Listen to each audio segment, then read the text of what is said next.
Hi friends, welcome back to our channel. இன்னைக்கு Eid special வட்டலப்ப recipe தான் நம்ம பார்க்க போகிறோம். இதுக்கு தேவையான பொருள் என்னென்னு பார்த்துடலாம். 6 முட்டை எடுத்திருக்கேன், 250 கிராம் ஜீனி எடுத்திருக்கேன், இது கூட ஒரு ஏலக்காய் சேர்த்துருக்கேன், அதுக்கப்புறம் ஒரு கைப்பிடி அளவுக்கு முந்திரி எடுத்து வச்சுருக்கேன், 200 கிராம் பால் 2 பாக்கெட் எடுத்து வச்சுருக்கேன், நெய் எடுத்து வச்சுருக்கேன்.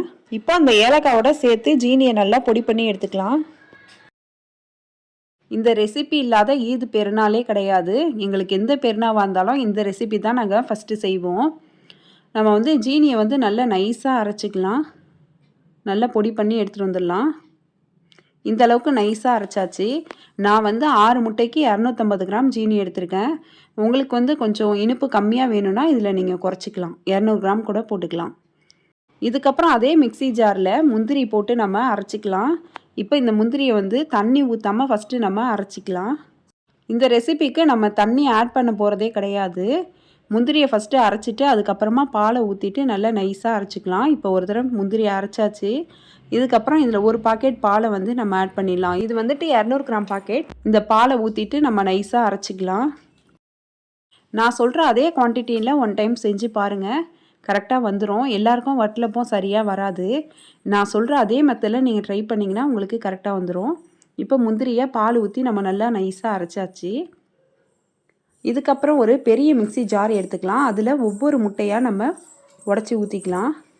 உங்ககிட்ட வெனிலா எசல்ஸ் இருந்தால் அதை கூட நீங்கள் ஆட் பண்ணிக்கலாம். நான் ஒரே ஒரு ஏலக்காய் போடுறேன், அதுவே வாசனை நல்லா சூப்பராக இருக்கும். இப்போ ஒவ்வொரு முட்டையாக நம்ம உடச்சி மிக்சி ஜாரில் சேர்த்துக்கலாம். சேர்த்துட்டு இதை நம்ம நல்லா நைஸாக அரைச்சிக்கலாம். இந்த முட்டை ஓடை வந்து நம்ம வேஸ்ட் பண்ண வேணாம். நம்ம வந்து இதை நல்லா பொடி பண்ணி செடிக்கு வந்து நம்ம போடலாம். இப்போது எல்லா முட்டையும் நம்ம உடச்சி ஊற்றியாச்சு. இப்போ இன்னும் ஒரு முட்டை இருக்குது. நான் இதில் வந்துட்டு 6 முட்டை வந்து சேர்த்துருக்கேன்.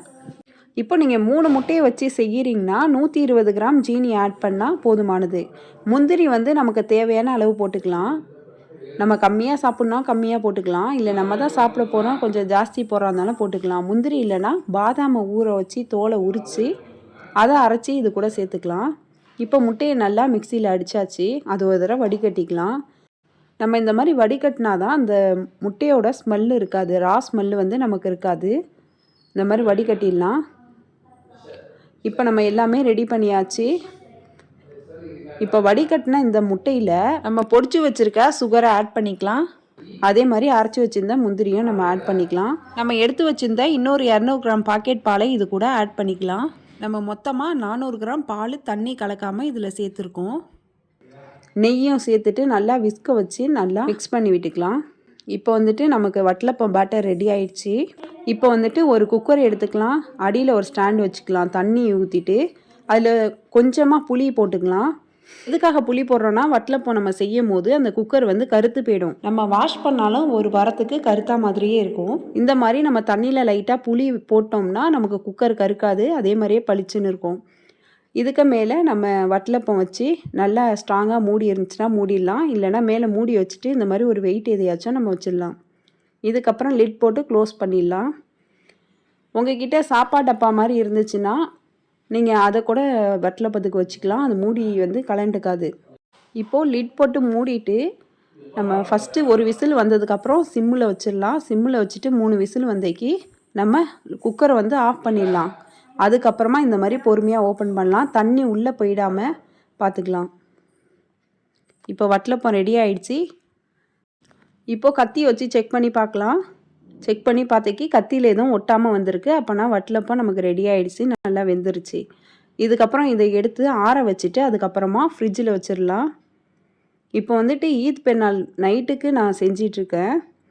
இது வந்துட்டு நம்ம ஃப்ரிட்ஜில் வச்சுட்டு நாளைக்கு காலையில் ஓப்பன் பண்ணி பார்க்கலாம். நமக்கு வேணால் லைட்டாக இந்த மாதிரி கட் பண்ணி சுகர் கரெக்டாக இருக்கான்னு நம்ம செக் பண்ணிக்கலாம். இப்போது நைட்டு வச்சுட்டு நம்ம இப்போ காலையில் ஓப்பன் பண்ணுறோம். லைட்டாக இந்த மாதிரி தட்டி விட்டுக்கலாம். தட்டி விட்டோம்னா நமக்கு சுற்றி கரெக்டாக வந்துடும், ஒட்டாமல் வரும். இதுக்கப்புறமா ஒரு பிளேட் எடுத்துகிட்டு அதில் வந்து நம்ம அப்படியே கவுத்து போட்டுடலாம். அவ்வளோதான், நமக்கு கேக் மாதிரி வட்டலப்பம் ரெடி ஆகிடுச்சு.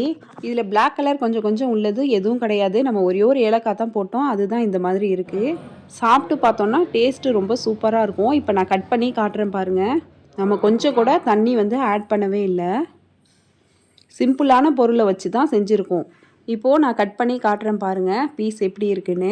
ரொம்ப ஹெல்த்தியான ரெசிபி. குழந்தைங்கள்லாம் முட்டை சாப்பிட மாட்டாங்கன்னா இந்த ரெசிபி செஞ்சு கொடுக்கலாம். வேணும் வேணும்னு கேட்டு சாப்பிடுவாங்க. இதில் கொஞ்சம் கூட அந்த எக்கோட ஸ்மெல்லே இருக்காது. இப்போ பாருங்கள் எவ்வளோ சூப்பராக இருக்குன்னு. இதோட டேஸ்ட்டும் ரொம்ப சூப்பராக இருக்கும். கண்டிப்பாக ட்ரை பண்ணி பாருங்கள். ட்ரை பண்ணி பார்த்துட்டு எப்படி இருக்குன்னு கமெண்ட் பாக்ஸில் சொல்லிவிடுங்க. இந்த வீடியோ உங்களுக்கு பிடிச்சிருந்துச்சுன்னா லைக் பண்ணுங்கள், ஷேர் பண்ணுங்கள், கமெண்ட் பண்ணுங்கள். மறக்காமல் சப்ஸ்கிரைப் பண்ணிவிட்டு பக்கத்தில் உள்ள பெல் ஐக்கானை கிளிக் பண்ணிவிடுங்க. தேங்க்ஸ் ஃபார் வாட்சிங்.